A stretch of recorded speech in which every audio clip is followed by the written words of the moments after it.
October 15, 1962. A 24-year-old teacher walks into Montreal's Allen Memorial Institute.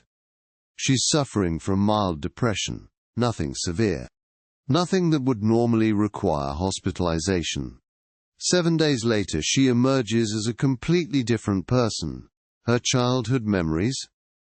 Gone. Erased as if they never existed. But something even more disturbing has taken their place. She now remembers events that never happened. Conversations that never took place. People who never existed.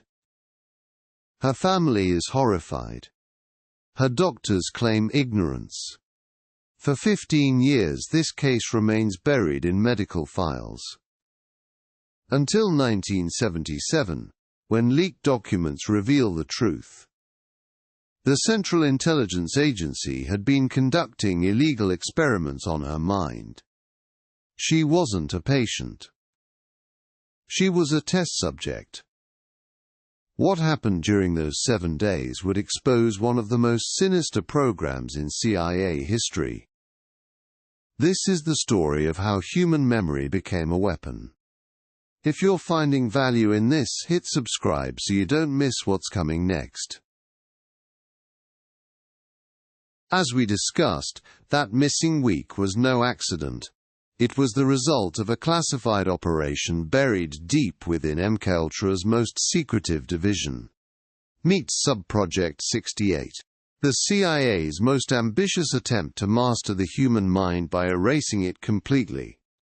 While other MKUltra programs focused on control, Sub-Project 68 had a different goal: complete memory obliteration. At its helm stood Dr. Ewan Cameron, a respected psychiatrist who would become history's most notorious memory thief.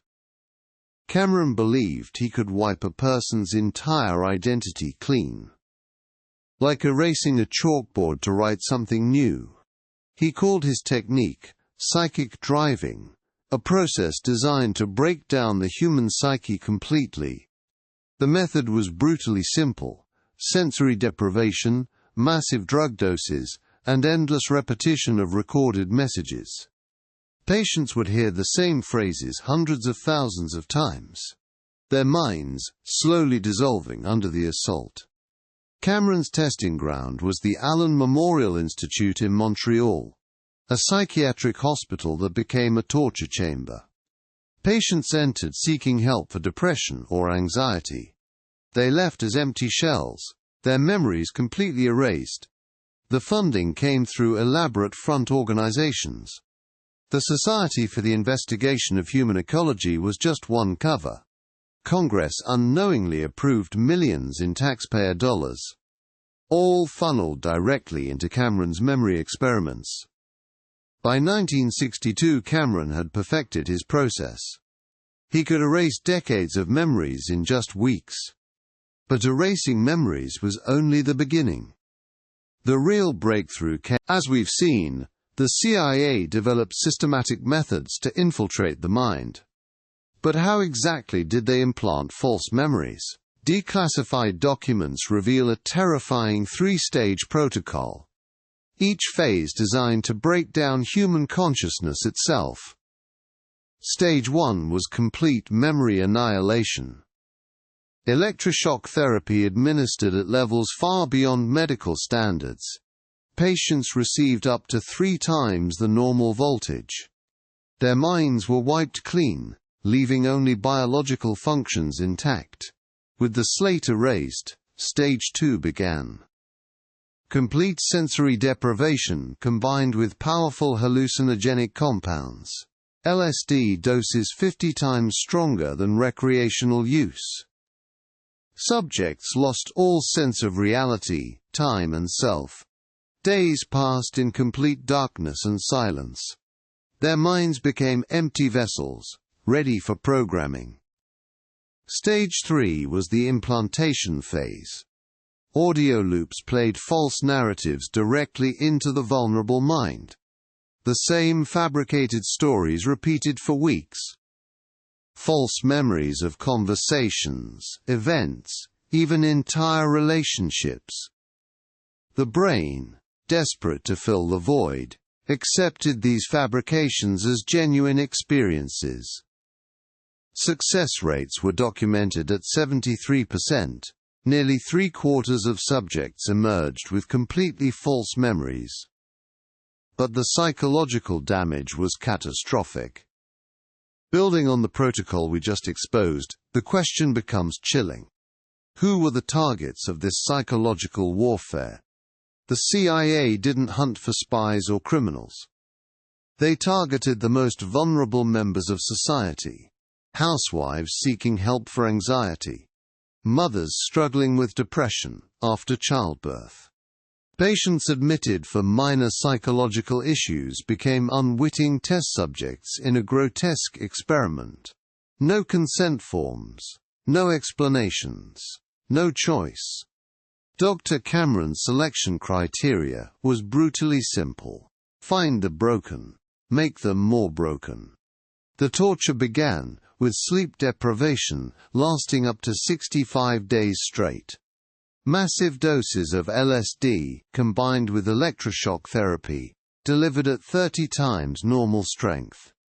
Sensory deprivation chambers where patients lost all concept of time and reality. Women who entered as functioning mothers left unable to recognize their own children. Husbands watched their wives become strangers. Children lost their mothers to avoid that science had created. Entire family trees poisoned by experiments that turned human beings into living ghosts. The human cost wasn't collateral damage, it was the entire point.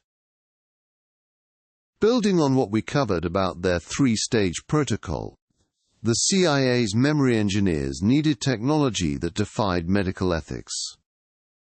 They created a lethal cocktail that shouldn't have worked. LSD combined with insulin coma therapy.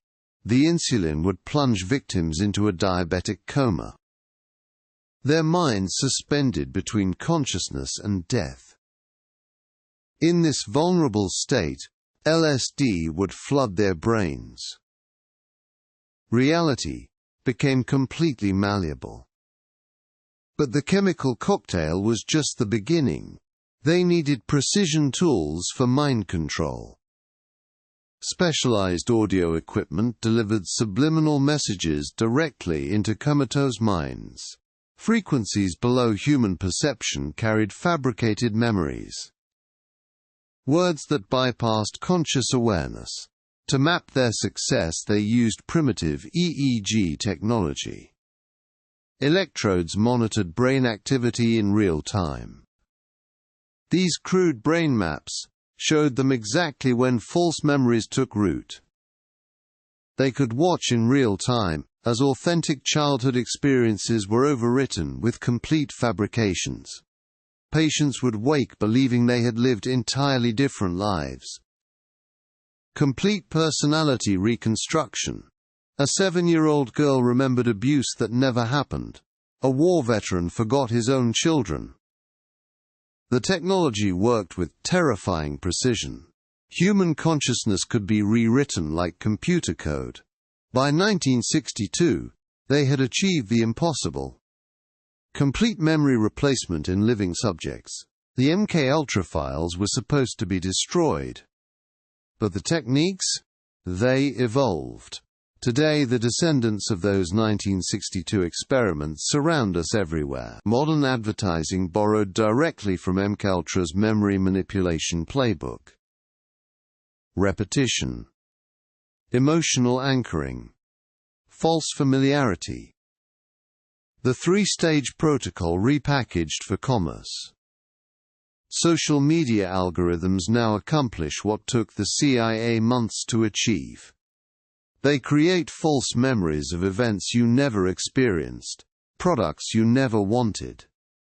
Your brain can't distinguish between a lived experience and a perfectly crafted digital one. But there are warning signs. Memories that feel too vivid, too perfect. Emotions that don't match the supposed memory. Details that shift when you focus. The Stoics taught us to question our perceptions. That wisdom is now survival. Limit your exposure to repetitive content. Question emotional reactions to advertisements. Keep a memory journal. Cross-reference your recollections with external sources. The technology that changed one man's life in 1962 now targets millions. Your mind is the final battleground. Defend it. If this opened your eyes, smash that like button, and subscribe for more.